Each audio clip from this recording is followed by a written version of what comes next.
Bonjour à tous. Dans ce premier vidéo, nous allons aborder l'air et le volume des solides. Pour ce faire, vous aurez besoin du document que vous avez déjà reçu qui a cette couverture.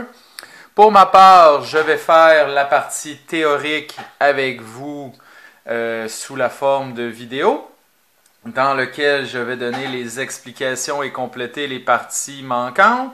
Et par la suite, vous pourrez faire les numéros en exercice pour vous pratiquer. Donc, commençons sans plus tarder. Comme à l'habitude, nous avons la table des matières dans laquelle nous retrouvons toutes les notions importantes du chapitre ainsi que la page à laquelle vous trouverez ces dites informations.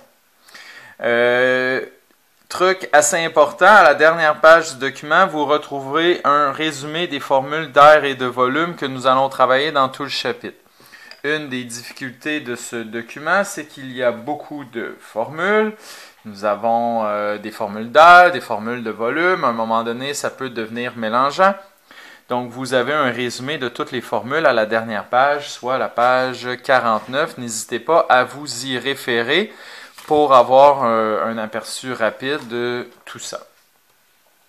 Pour commencer, quelques petits rappels de ce que vous avez fait en secondaire 2. En secondaire 2, vous avez travaillé l'air de certains solides, vous avez travaillé le prisme droit, le cylindre ainsi que la pyramide droite.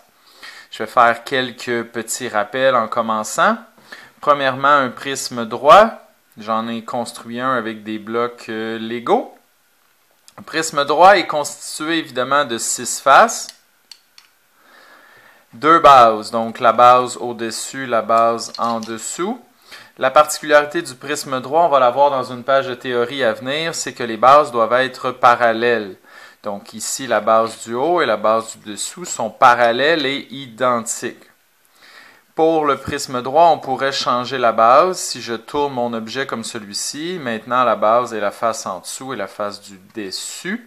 Encore une fois, ces deux faces sont identiques et parallèles. Je pourrais également faire le même raisonnement une troisième fois. Donc, il y a comme 3 façons de voir l'objet. 3 bases différentes, mais dans chaque cas, vous avez quand même le même solide. Pour calculer l'air, formule de secondaire 2, l'air est constitué de plusieurs sections. Vous avez dans un premier temps l'air de la base. La base du prisme droit va changer selon la construction que vous avez. Ici, j'ai un prisme droit à base rectangulaire, la base est un rectangle. Si j'avais un prisme droit à base carrée, la base serait un carré. Je pourrais avoir un prisme droit à base hexagonale, la base serait un hexagonal. Donc, si vous cherchez l'air de la base sera en fonction de la forme que vous avez. Vous appliquez la bonne formule. Ensuite, vous avez le concept d'air latéral. L'air latéral d'un objet, c'est le contour. Donc, dans ce cas-ci, ce sont les 4 faces, 1, 2, 3 et 4 faces, qui forment le contour de l'objet. Si on veut calculer l'air latéral du contour, l'air latéral, on pourrait évidemment calculer les 4 faces et les additionner. Ou encore, ce qu'on pourrait faire pour sauver un petit peu de temps, c'est qu'on pourrait considérer que les 4 faces forment un grand rectangle. Imaginez-vous que cette face, celle-ci, on l'ouvre, elle devient ici ouverte. Elle, ici, on l'ouvre comme une boîte de carton et elle va devenir une continuité à droite. À ce moment-là, on obtient un grand rectangle et pour calculer l'aire de ce rectangle, on n'a qu'à faire l'aire latérale serait équivalente au périmètre de la base fois la hauteur. Donc, si vous voulez chercher les 4 faces en une seule étape, vous pouvez calculer le périmètre de la base et multiplier par la hauteur. Si on cherche l'aire totale de l'objet, on va faire l'aire de la base 2 fois, soit en dessous et au-dessus, au-dessus, en dessous, à laquelle, ou plutôt auquel, les 2 bases, on va additionner l'aire latérale, les 4 faces. Donc, en faisant l'aire de la base dans une première partie, l'aire latérale dans une deuxième, et en appliquant l'aire de la base 2 fois plus l'aire latérale, vous obtiendrez l'aire totale, donc toutes les faces extérieures de cet objet. Pour le cylindre, j'ai créé encore une fois un cylindre avec des blocs Lego. Donc cette fois-ci, oubliez le fait qu'il y a des trous. Hein? J'ai fait avec les moyens du bord, comme on dit. Donc imaginez-vous que c'est complètement plein. Un cylindre est également constitué de deux bases, la base au-dessus et la base en dessous. Ces bases ont la forme de disque ou de cercle, mais le vrai mot lorsqu'on veut avoir un cercle qui est rempli, c'est un disque. Et pour trouver l'aire du disque, la formule est πr2. Donc, ce disque et l'autre en dessous sont nécessairement identiques. Donc, quand on va vouloir faire l'aire totale, on va faire l'aire de la base deux fois. Pour l'aire latérale, la partie qui est courbée, la formule est 2πr fois h. 2πr, je ne sais pas si vous reconnaissez, c'est la formule de la circonférence, donc le périmètre du disque. En fait, un cylindre, c'est un cas particulier ou un cas limite du prisme droit. On va dire que c'est un prisme droit dont la base est un polygone régulier avec une infinité de côtés. Un polygone régulier avec une infinité de côtés. Imaginez-vous un hexagone, un heptagone, un dodécagone, ça grossit, mais les côtés rapetissent de fois en fois. Hein, on en a un ici, là. Ici, on a un hexagone. Mais imaginez-vous que le nombre de côtés ici est à l'infini. Mais quand vous allez être à l'infini, vous allez vous diriger vers le cercle. Raison pour laquelle on va considérer que le cylindre est un cas particulier ou un cas limite du prisme droit. Raison pour laquelle, quand on va arriver pour faire toutes les formules de l'aire, finalement, c'est les mêmes formules que le prisme droit. Prisme droit, on faisait l'aire latérale en faisant périmètre de la base fois hauteur. Bien, l'aire latérale ici, c'est encore une fois périmètre de la base. Ça ici, là, c'est le périmètre de la base du disque qu'on multiplie par la hauteur. Bon, j'aurais pris le soin ou plutôt le temps de l'expliquer. Même si vous ne le voyez pas à 100%, ça ne change pas la compréhension de la matière. Pour l'aire totale, comme l'autre, on va faire l'aire de la base deux fois à laquelle ou auquel on additionne l'aire latérale. Donc ça, c'est pour le cylindre. Encore une fois, ce sont des rappels de secondaire 2. La pyramide droite, je n'avais pas de bloc me permettant d'en construire une. Si vous voulez trouver l'aire de la base de la pyramide droite, donc la face qui est en dessous, hein, la pyramide n'a pas deux bases identiques, mais une seule, celle en dessous, vous devez vous référer à la formule. Si vous avez une pyramide droite à base carrée, c'est un carré. Une pyramide droite à base hexagonale, c'est un hexagone, ainsi de suite. Si vous voulez calculer l'aire latérale, vous avez une petite formule. Périmètre de la base fois l'apothème divisé par 2. Dans un cours à venir, dans une vidéo à venir, je vais avoir un dessin pour m'aider à me référer et je vous montrerai tout ça dans le dessin. Pour l'aire totale, aire de la base plus aire latérale. Aire de la base une fois parce qu'il n'y a qu'une base dans la pyramide. Mais ce sont des rappels secondaires 2. Finalement, polygone régulier, qu'est-ce que c'est? Un polygone régulier, c'est une figure dont tous les côtés ont la même mesure. On a le triangle équilatéral, c'est un polygone régulier. C'est juste que le triangle a des formules beaucoup plus simples, mais on pourrait utiliser la formule qui est ici pour calculer son aire. Le carré est un polygone régulier parce que tous les côtés ont la même mesure. On pourrait utiliser cette formule, mais encore une fois, il y a une formule plus simple, côté fois côté. Mais lorsqu'on tombe à le pentagone, l'hexagone, ainsi de suite, là, à ce moment-là, la meilleure formule est périmètre fois apothème divisé par 2. Peut-être qu'en secondaire 2, on vous a montré la formule can divisé par 2 aussi. Ça revient au même. Parce que le c fois le n va vous donner le périmètre qui est ici, qu'on multiplie par l'apothème divisé par 2. En parlant d'apothème, le concept d'apothème, c'est la distance entre le milieu d'un côté et le milieu de l'hexagone. Ça, c'est l'apothème. Donc, l'apothème fois le périmètre divisé par 2 va vous donner l'aire d'un polygone régulier. Encore une fois, par souci de vous faire comprendre ce que vous faites, un hexagone où tous les polygones réguliers sont constitués de plusieurs triangles. Regardez. J'en ai 1, 2, 3, 4, 5, 6. Si vous voulez trouver l'aire, ça revient à faire la formule d'un triangle fois le nombre de triangles. Pour trouver l'aire d'un triangle, vous allez voir, je vais arriver à la formule qui est là. C'est base fois hauteur divisé par 2. Et à ce moment-là, on ferait fois le nombre de triangles, fois n, le nombre de triangles. La base du triangle ici, c'est un côté. C'est la mesure d'un côté de l'hexagone. Donc, ce serait C. La hauteur du triangle, c'est l'apothéme, que je divise par 2. Donc, ça ici, ça me donne la formule, pas la formule, mais le résultat de l'aire d'un triangle, que je multiplie par n, le nombre de triangles, le nombre de côtés. Vous voyez, on revient exactement à la même formule qui est ici, et le c fois le n nous donne le périmètre. Donc, le raisonnement derrière ces deux formules est basé sur le fait qu'un polygone régulier est divisible en plusieurs triangles, et en trouvant l'aire d'un triangle multiplié par le nombre de triangles, on trouve nécessairement l'aire. Pour le disque ou le cercle, bon, un cercle, c'est seulement la circonférence, c'est comme s'il était vide, alors que le disque, il est rempli. Bon, c'est peut-être que des détails, mais si on veut être soucieux du détail, il faut en parler. Si on cherche l'aire du disque, on va faire pi r2, donc pi est la constante que vous avez sur la calculatrice, 3,1416 arrondi, que vous multipliez par le rayon. Le rayon, c'est à partir du milieu du disque jusqu'à sa circonférence. On peut avoir une infinité de rayons à l'intérieur d'un disque. Donc, si vous appliquez cette formule, vous obtiendrez l'aire du disque, alors que la circonférence, c'est 2pi r. On en a parlé tantôt. 2 fois la constante pi fois le rayon va vous donner la circonférence du cercle. Maintenant, on arrive en secondaire 3. En secondaire 3, la grande nouveauté est de travailler le concept de volume.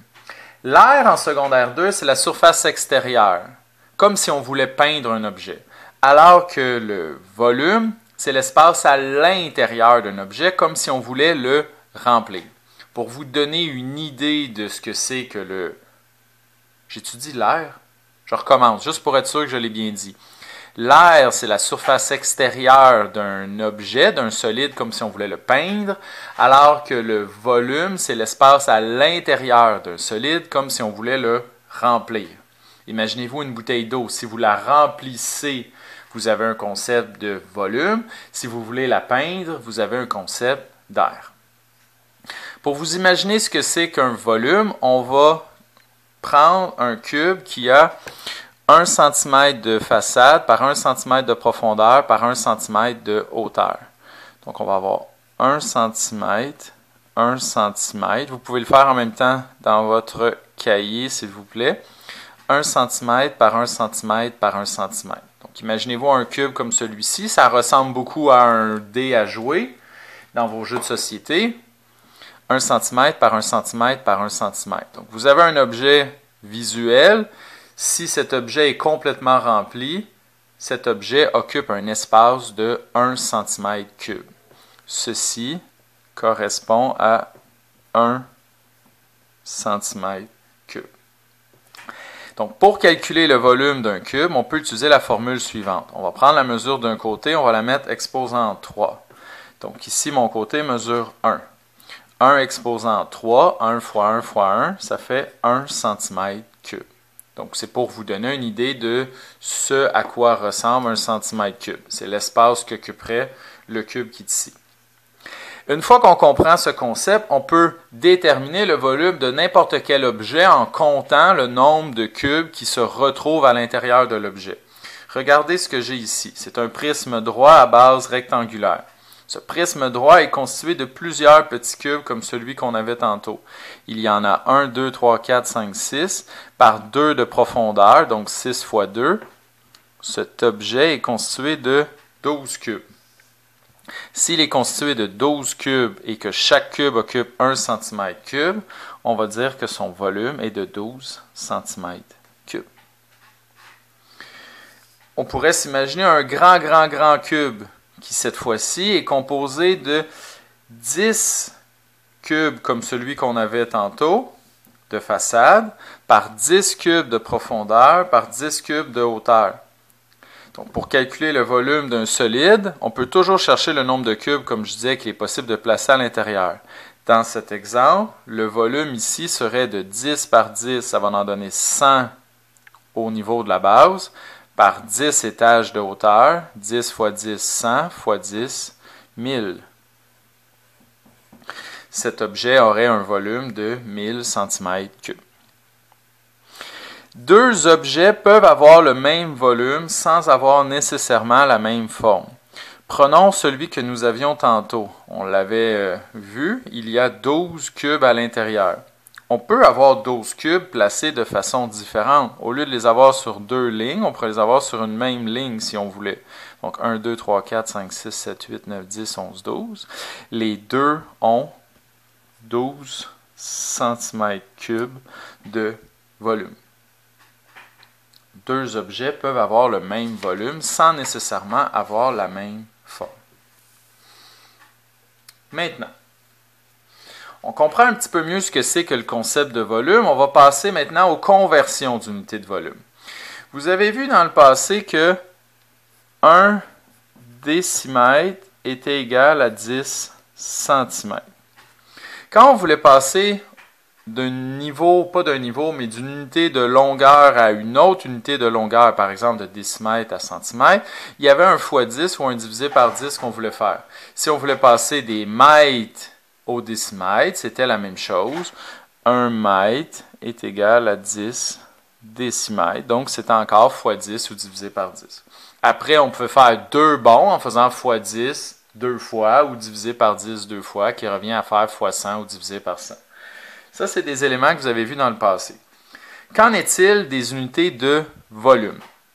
Pour ce faire, on va se référer à l'objet, au grand cube, au gros cube que nous avons travaillé à la page précédente.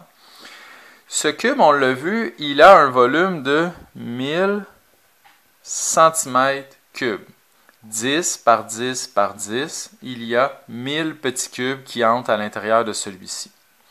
Puisque la mesure des côtés de chacun des petits cubes est de 1 cm, on peut dire que la mesure des côtés du gros cube est de 1 décimètre. J'en ai parlé tantôt. 10 fois 1 cm, 10 fois 1 cm, ça donne 10 cm, c'est équivalent à 1 décimètre. Donc le grand cube qui est là est 1 décimètre de façade, si on veut, de largeur, 1 décimètre de profondeur et 1 décimètre de hauteur. Si on voulait calculer son volume, on appliquerait encore la même formule, c'est-à-dire C à la 3. On dirait 1 décimètre par 1 décimètre par 1 décimètre, ça donne 1 décimètre cube. En d'autres mots, ce que j'essaie de vous montrer, c'est qu'on avait déjà compris que ceci était 1000 cm3. Eh bien, 1000 cm3 et 1 décimètre cube, c'est la même chose.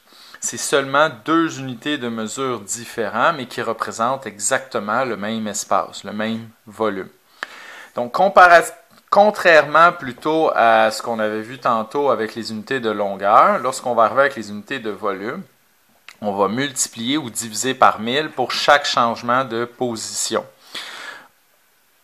1 mètre cube sera égal à 1000 décimètres cubes. 1000 décimètres cubes divisé par 1000 va donner 1 mètre cube. Même chose qu'on vient de faire ici. On vient de voir que 1 décimètre cube est égal à 1000 centimètres cubes.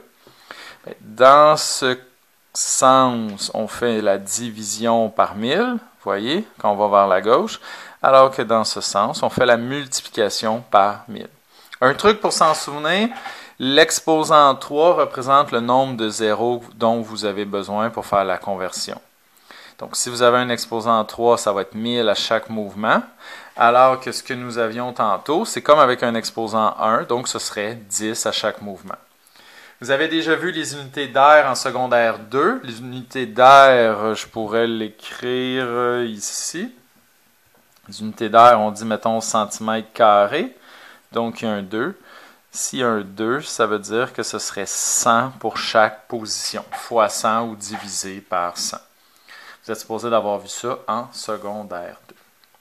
Maintenant, petit exercice, nous allons convertir des unités de mètres cubes en centimètres cubes. Donc, dans le tableau, nous sommes en mètres cubes, on veut se diriger vers les centimètres cubes. On a un exemple ici de conversion, bien, on va en faire un deuxième ici. Premièrement, ma suggestion est de passer des mètres cubes au décimètre cube pour ensuite se rendre au centimètre cube. L'objectif étant de passer d'un à l'autre, d'exprimer quelque chose en mètres cubes, en centimètres cubes. Les mètres cubes, si on veut passer au décimètre cube, on multiplie par 1000. Vous voyez, on tasse d'un espace vers la droite. Chaque espace est 1000 fois plus grand. En fait, il n'est pas 1000 fois plus grand, c'est la même grosseur. C'est juste qu'il y en a 1000 fois plus exprimé dans une unité qui est plus petite que la précédente. Donc, en faisant fois 1000, on va obtenir 8500 décimètres cubes. Donc là, je suis rendu ici. Si je veux passer à l'autre, je fais encore fois 1000. Donc là, maintenant, je vais avoir 8 500 000. 8,5 mètres cubes est égal à 8 500 000 centimètres cubes. Autre petit exercice, nous sommes en millimètres cubes, on va se rendre en décimètres. Cette fois-ci, on divise par 1000 pour chaque changement de place. Diviser par 1000 une première fois va nous changer en centimètres. Diviser par 1000 une deuxième fois va nous changer en décimètres. Quand on divise par 1000, ça revient à bouger la virgule de 3 espaces. Donc, ça va vous donner 52. 52 000 divisé par 1000 donne 52. Et là, on divise une autre fois parce qu'on veut se changer en décimètres cubes. Vous allez obtenir 0,052. 1, 2, 3 changements de place de virgule. Donc, si on récapitule, le volume, c'est l'espace occupé à l'intérieur d'un objet. Si on veut faire des conversions de volume pour passer d'une unité à une autre, ben vous devez faire des manœuvres, des manipulations un peu comme celles que je viens de faire. C'est bon? Merci pour votre patience. Le premier vidéo est quand même assez long. Les suivants vont être plus rapides. Page suivante, s'il vous plaît. Tantôt, je vous ai parlé un peu du prisme droit. J'avais mon bloc Lego ici, prisme droit. On va le définir sous forme théorique. Un prisme droit est un solide qui possède deux bases parallèles et identiques. J'en parlais tantôt, la base au-dessus, la base en dessous sont identiques et sont parallèles. Parallèles voulant dire que si je prenais un plan ici et un plan en dessous, jamais ces deux plans ne se toucheraient. Les autres faces sont des rectangles.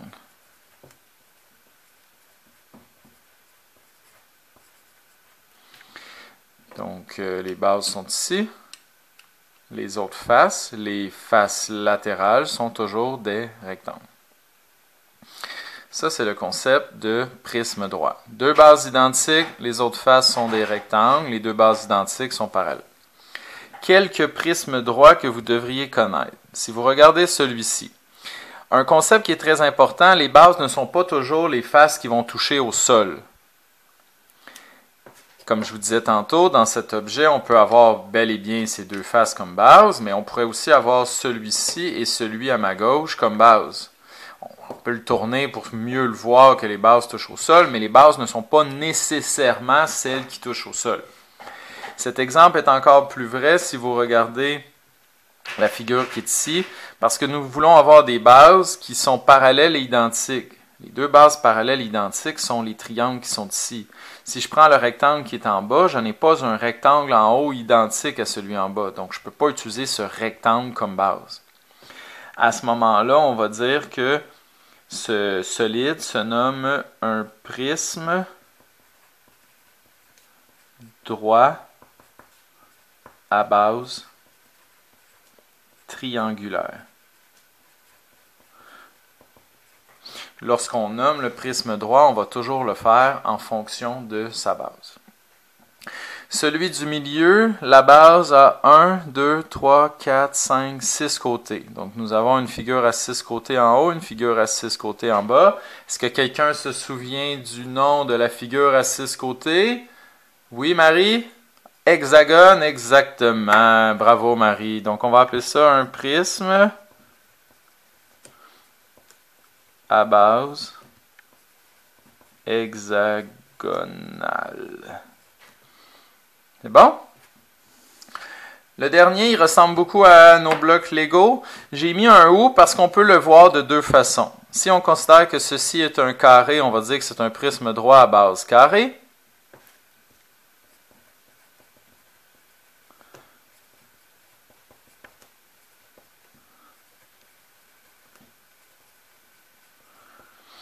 prisme droit à base carrée. Mais comme mon exemple précédent, on pourrait aussi définir ce prisme en fonction d'une autre base parce que les deux bases au bout de mes doigts qui sont ici sont également identiques et parallèles, ce qui ferait en sorte que si on tourne l'objet, on obtient une base différente. Donc on pourrait aussi nommer cet objet en fonction de la base qui est ici et ça donnerait un prisme à base rectangulaire. Prisme à base rectangulaire. J'ai oublié de le faire tantôt, j'y reviens. On va prendre la première construction à gauche. Écrivez-le s'il vous plaît. Base ici, base ici. Je ne sais pas pourquoi, mais cette construction, si je vous demande de la nommer, vous allez me dire « Ah, monsieur, c'est un prisme droit à base triangulaire. » Mais lorsque vous allez faire vous-même les exercices et que vous allez devoir identifier la base pour être capable de travailler le solide, vous n'identifierez pas le triangle. Donc, j'espère qu'en l'écrivant, ça va vous aider à ne pas vous tromper. Maintenant, comment est-ce qu'on fait pour calculer le volume d'un prisme droit? Tantôt, je vous ai dit que le volume revenait à trouver le nombre de cubes, de petits cubes d'1 cm par 1 cm par 1 cm que compose l'objet. Eh bien, pour trouver ce nombre de cubes, on peut toujours utiliser la même formule. On peut commencer par retrouver il y a combien de cubes à la base. Donc, pour trouver le nombre de cubes qu'il y a à la base, on va faire l'aire de la base. Et ensuite, on va multiplier par la hauteur. Donc, l'aire de la base fois la hauteur vous donnera le nombre de cubes qu'il est possible de placer à l'intérieur d'un solide. C'est la formule du volume de tous les prismes droits. Donc, maintenant, c'est votre tour de travailler, messieurs, dames. Je vous invite à faire le numéro 1. Si vous allez à la page suivante, vous avez d'autres exercices. Vous avez le B, le C, et vous avez le numéro 2 qui est juste en dessous. Lorsque vous aurez terminé ces exercices, je vous invite à consulter le corrigé qui venait avec ce document pour vous assurer que vos réponses sont correctes. Et finalement, je vais faire avec vous la page 8 dans quelques instants lorsque vous aurez terminé ces exercices. Donc, vous pouvez mettre la vidéo sur pause, prendre le temps nécessaire pour faire les exercices et vous corriger, essayer de voir si tout s'est bien passé. Vous appliquez toujours la même formule, c'est-à-dire R de la base fois la hauteur. La seule nuance, c'est que la base peut changer. Ici, vous avez un prisme à base carrée, donc la base est un carré. Vous appliquez la formule du carré, c'est-à-dire côté fois côté pour trouver l'aire de la base.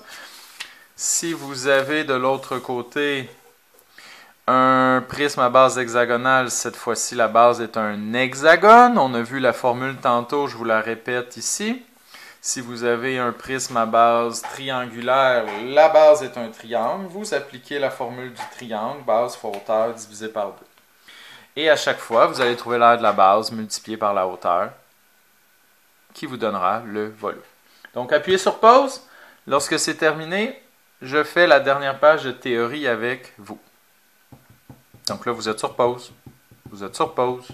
Vous êtes sur pause.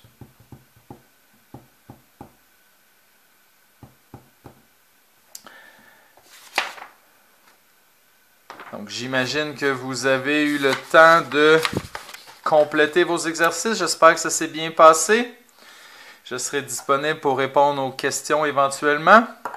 Dernière partie importante pour le premier vidéo, le cylindre. Cylindre qui ressemble à ceci. On y revient. Comme je vous disais tantôt, le cylindre est un cas particulier du prisme droit.